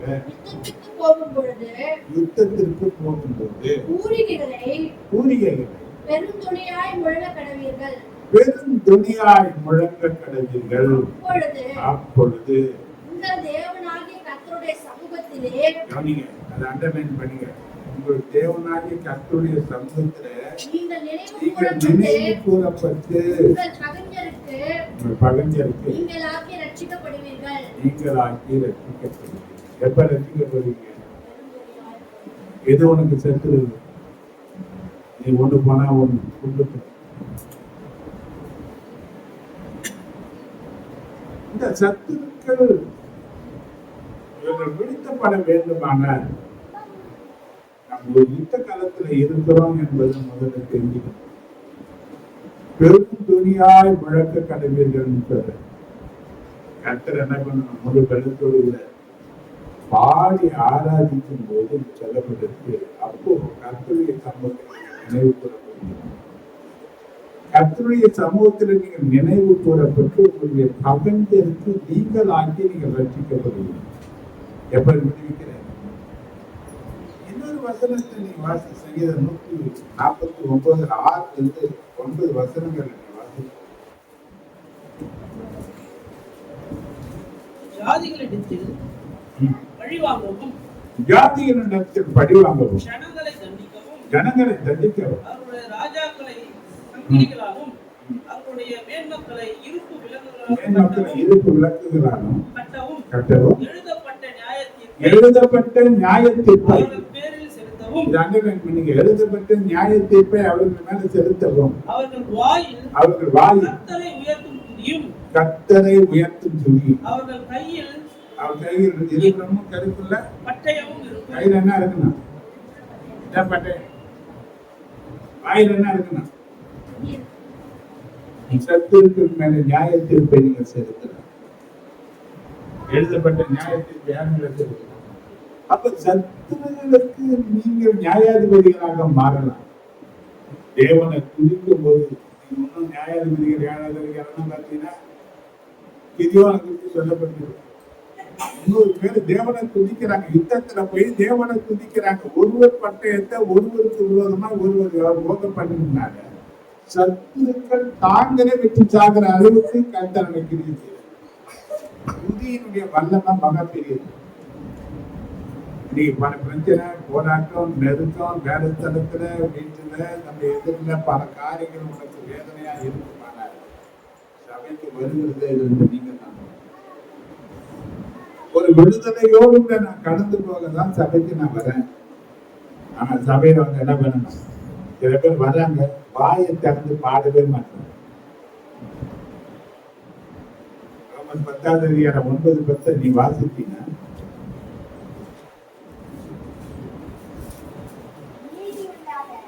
நீதி உண்டாக இருதயத்திலே விசுவாசிக்கப்படும் ரட்சிப்பு உண்டாக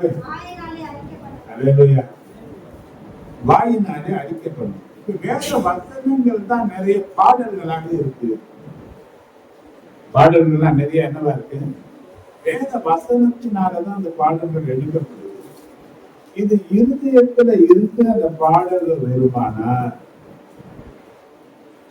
அது ஒரு பெரிய விடுதலை உண்டாகும். பெரிய அந்த வாயின் அறிக்கை மாதிரி அறிக்கை இடுகிறதுல நம்ம அசைவில்லாதவர்களாக இருக்கணும் என்று தெரிய. அப்ப வேத வசனங்களை அறிக்கை இடக்கூடிய ஒரு பகுதியாகத்தான் இந்த பாடல் பகுதிகள் இருக்கு. நம்ம என்ன பண்ணணும்?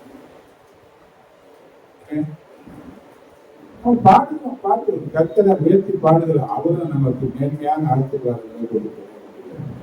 அப்போ உங்க தலை நிம்மதணும், வாழ்க்கை தரம் உயரணும், உங்களுக்கு செத்து இருக்க உங்க பாதபடியாய் போகணும், நீங்க செய்கிற காரியங்கள் வாய்க்கணும். அதற்கு நீங்க தேவனை துதித்தே ஆகணும். துதிதான் பெரிய போராயம்.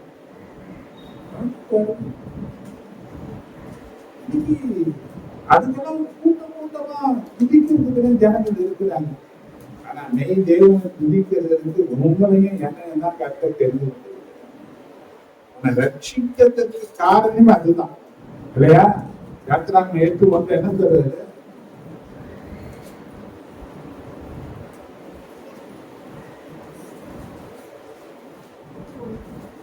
அப்பொழுது கர்த்தர் அப்பொழுது கர்த்தர் மோசேயை நோக்கி, மோசேயை நோக்கி, நீ பார்வோனிடத்தில் போய் நீ பார்வோனிடத்தில் போய் எனக்கு ஆராதனை எனக்கு செய்ய ஆராதனை செய்ய ஜனங்களை அனுப்பிவிடு. என் ஜனங்களை அனுப்பு. அனுப்புனா உனக்கு பிரச்சனைகள் வரும் சொல்லுது. முதல்ல கொஞ்சம் தடைகள் வந்தும் தான், ஆனால் பெரிய நியாயத்திற்கு சத்துருக்கு மேல தேவன் ஆராதனைக்கு ஆரம்பிக்கிற தடைகள் இருக்கதான் செய்யும். ஆனா நீ கர்த்தரை ஆராதிப்பதற்காக, கர்த்தரை துதிப்பதற்காக, கர்த்தருடைய நாமத்தை உயர்த்துவதற்காக இந்த பூமியில கர்த்தர் ஒன்னதான் தெரிந்து கொண்டிருக்கிறார். இங்கதான் சொல்லப்பட்டிருக்கு. சங்கீதம் 22:3 நம்ம பார்க்கிறோம். எத்தனை பேரின் துதிகளுக்குள் தேவன் வாசம் பண்ணுறார். துதிகளில வாசம் பண்ணுகிறான்னு சொல்ல வேண்டியதுதானே. இங்கே இத்தனை பேருடைய துதிகளில கர்த்தர் வாசம் பண்ணுகிறான்னு சொல்லப்படுது. இத்தனை பேரை மீனம் இத்தனை பேரை தேவனா சேர்த்து கொள்வது. எவ்வளவு ஜனங்கள் இருந்த போதிலும் கூட நீயும் நானும் தேவனாக அழைக்கப்பட்டவங்க மாத்திரமல்ல, தெரிந்து கொள்ளப்பட்டவங்க. நீ துதிக்கும் போது தேவன் துதியில அதுதான் அவருக்கு போகிற சிங்காசனம். எதிராக உட்காரு. நீ வாயை திறந்து கர்த்தரை துதிக்கும் போது, உண்மையா துதிக்கும் போது, முழு மனசோடு துதிக்கும் போது, இருதயத்தின் ஆழத்திலிருந்து துதிக்கும் போது தேவன் வாழ்க்கையில் ஆளுகை செய்யும்படியாக புதிய சிங்காசனம் ஆக்கி அதுல உன் வாழ்க்கையில் ஆளுகை செய்கிறவராய் கர்த்தர் அமர விரும்புகிறார். வாழ்க்கையில் அதுதான் தாவீது சொல்றான், கர்த்தரை எப்பொழுது எனக்கு முன்பாக நான் வைத்திருக்கிறபடியால் நான் அசைக்கப்படுவதில்லை. இன்னைக்கு நாம பல காரியங்களில் அசைக்கப்பட்டு கொண்டிருக்கிறோம். கர்த்தரை துதிக்கிற துதி வாயில இருக்கும். என்ன செய்யலாம்? சபை ஒன்னா துதி ஜெயித்து அதனுடைய பவர் அதிகம், அதனுடைய வல்லமை அதிகம். எப்படி பாருங்க, ஒரு சபையை பற்றி நான் படித்தேன். அங்க பிரசங்கத்தை விட துதி தான் அதிகம். ஆனா அங்க வியாதித்தர்களா போனவங்க சுகமாய்தான் வராங்க. தேவனுடைய மகிமை அந்த அளவுக்கு அந்த சபையில நிறைஞ்சிருக்கிறதுனால எப்ப பார்த்தாலும் தேவனை துதிக்கிற சத்தம் அந்த சபையை கேட்டீங்க.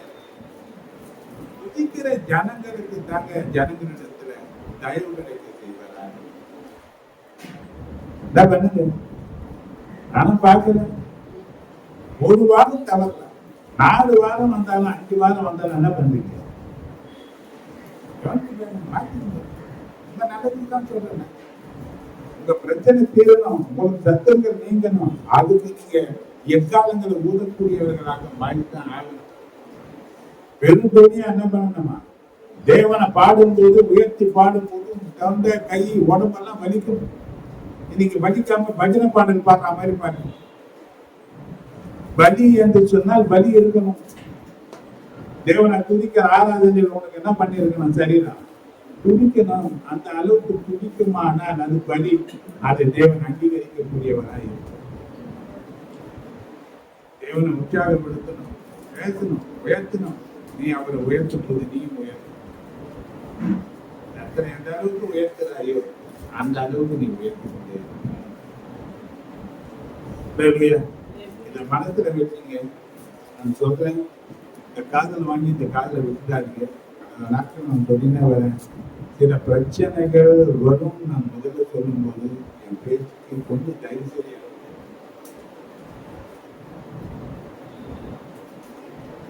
பிறகு நீங்க கஷ்டப்பட. தேவன் நம்ம ஒரு யுத்த காலத்துல இருக்கிறோம் என்பதை பார்க்கலாம். நம்ம எங்க இருக்கிறோம்? ஒரு யுத்த காலத்துல இருக்கிறோம். ஒண்ணு நீ அவனை தாக்கணும், இல்லைன்னா அவங்க நிச்சயமா தாக்கணும். அடி யாருக்கு போடும்? ஒண்ணு நீ அவனை அடிக்கணும், இல்லைன்னா அவன் யார் அடிப்பான். அப்ப அடிபட்டுக்குன்னு அப்புறம் நான் மருந்து போட்டு சொந்தமாயிட்டுன்னு சொல்ற ஒரு புண்ணியம் கிடையாது. யார் அடிக்கணும்? தேவ பிரசன்னத்துல நாம தாங்க நிறைஞ்சு இருக்கணும். உன் குடும்பத்துக்கு மட்டும் நீ காவலாக இல்லை, சபைக்கு நீதான் காவல. உனக்கு சாப்பிட்டு இருக்கிற ஏராளமான ஜனங்களுக்கு தேவன் உத்தரவாதம் யாரை பார்க்கிறாருன்னா உன்னதான் சொல்றாரு. மலை மேல இருக்கிற பட்டணம் நீதான். நீயே இருந்து கிடத்தீங்கன்னா மற்றவங்களுக்கு வெளிச்சம் கொடுக்க வேண்டிய வெளிச்சமே இல்லாம நீயே இருந்து போனீங்கன்னா அப்ப மற்றவங்களுக்கு வெளிச்சம் கொடுக்குறது யாரு? தேவனுடைய சத்தத்தை சரியா அறிஞ்சிக்க நீ என்ன நோக்கத்துக்காக ஒன்று தெரிந்து கொண்டாலும் அந்த காரியத்தை நீ சரியா செயல்பட ஆரம்பிக்கும் போது ஆரம்பம் கொஞ்சம் கஷ்டமா தான் இருக்கும். பழக பழக பழக பழக எல்லாம் தெரியும். கர்த்தர் உன்னை வல்லமையா எடுத்து பயன்படுத்தி கேட்கணும். அடுத்ததுனால கேட்கணும். ஆராதனையில வந்து செய்தியில வந்தா சில பேர் சொல்றாங்க, நீ வாலிப பிள்ளைகள் பார்த்தீங்கன்னா வீட்டுல கேட்கறாங்க, ஒரு வசனம் சொல்ல தெரியல. சபைக்கு வராங்க போறாங்க, என்ன வசனம் சொல்லிட்டு இருந்தாங்கன்னா நீங்க என்ன வசனம் சொன்னாங்கன்னு தெரியும், சொல்ல தெரியும்.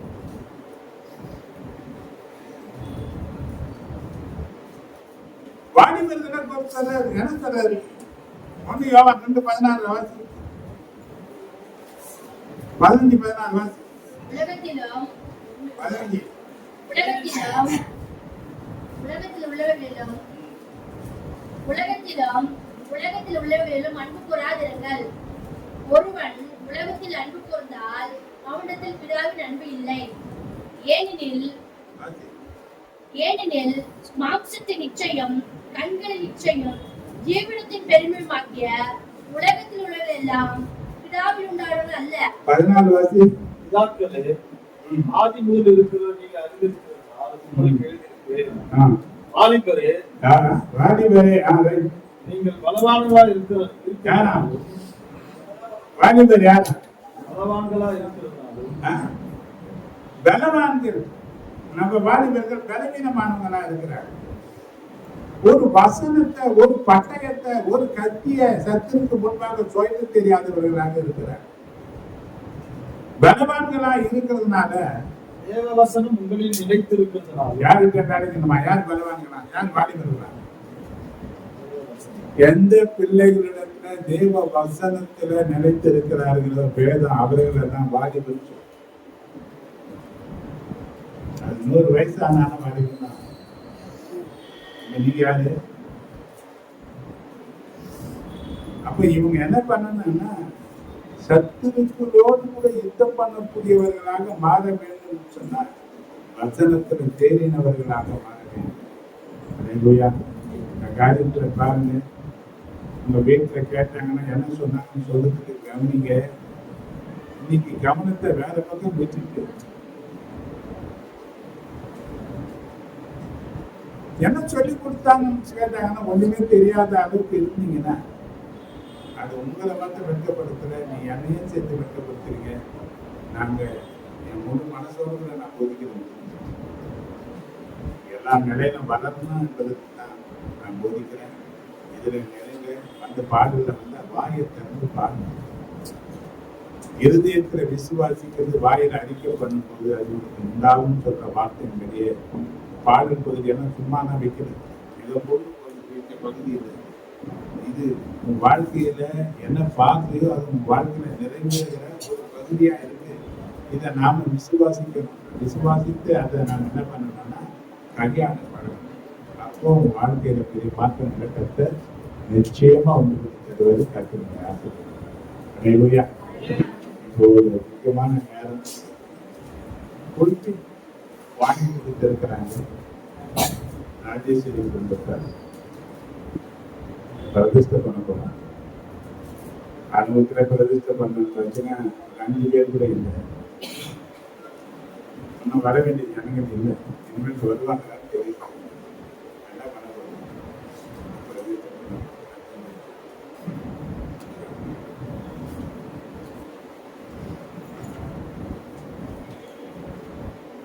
தேவனுக்காக செய்கிற எதுவுமே தெய்வ சமூகத்துல அதை நினைவு கூறுதலாக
தேவ சத்தத்தின் குறி எங்கள் வாழ்க்கையை மாற்றும்.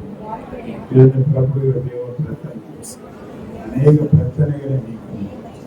தேவனுடைய நாமம் மகிமைப்பட வீண் கதைகள் இல்லாம தேவ நாமத்தை மட்டும் மகிமைப்படுத்தக்கூடிய வார்த்தைகள் இந்த குடும்பத்திலிருந்து வெளிப்படணும்.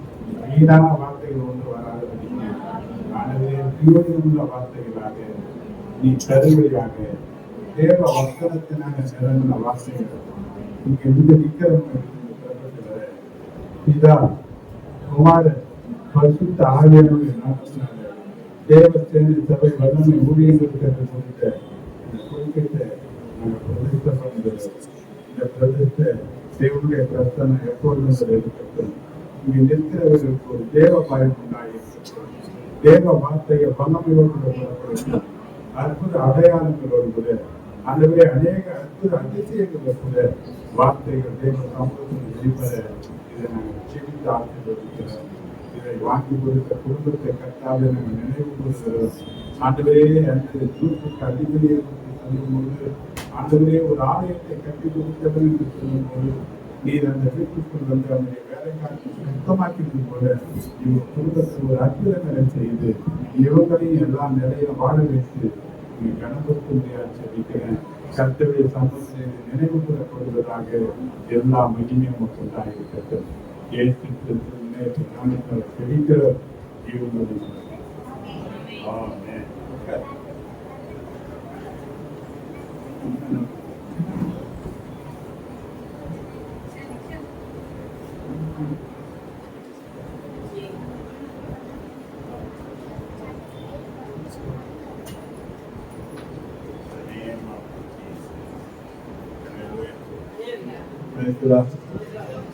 ஆண்டவரை சோதனை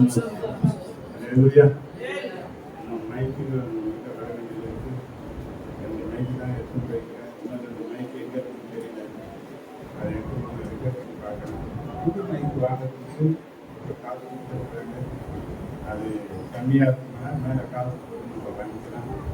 இன்னும் சமைக்காங்க செவிங்க தயாரிப்பு செய்ய நினைங்க. அது வாழ்க்கையில் பெரிய ஆசீர்வாதத்தை நிச்சயம். ஏன்னா நான் ஒரு சாட்சி போற ஒரு காரியத்தை சொல்லணும்னு தோணும்.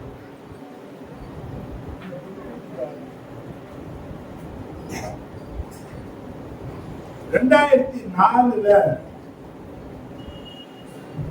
அப்போ இந்த குடும்பம் சபைக்கான வார்த்தை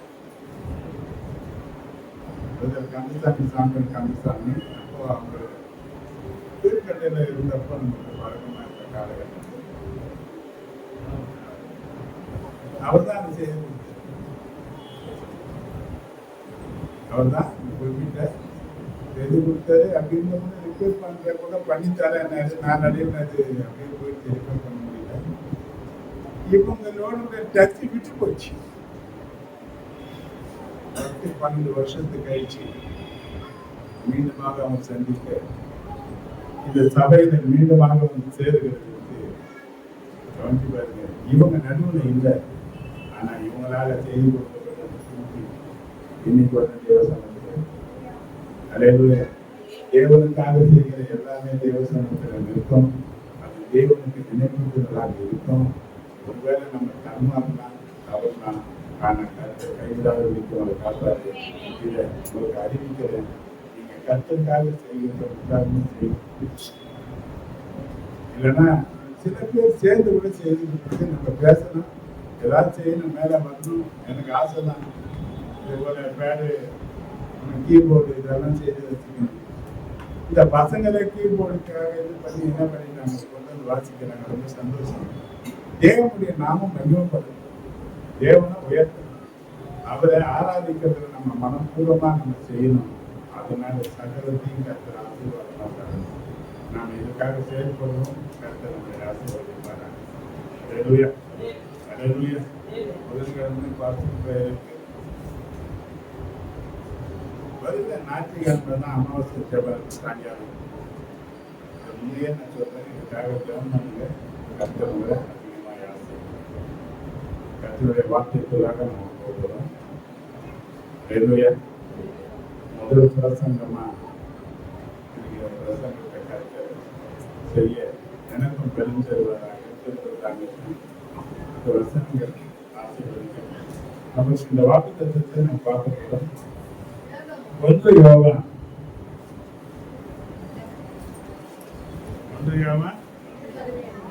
2:17 உலகம் அது நிச்சயம் ஒழிந்து போவோம். அது நிச்சயம் ஒழிந்து போவோம். ஒழிந்து போகும். தேவனுடைய சித்தத்தின்படி செய்கிறவனோ தேவனுடைய சித்தத்தின்படி செய்கிறவனும் என்றென்றைக்கும் நிலைத்திருப்பான். என்றென்றைக்கும் நிலைத்திருப்பான். அல்லேலூயா. தேவ சித்தத்தை நாம் அறிந்து இருக்கிறோம்.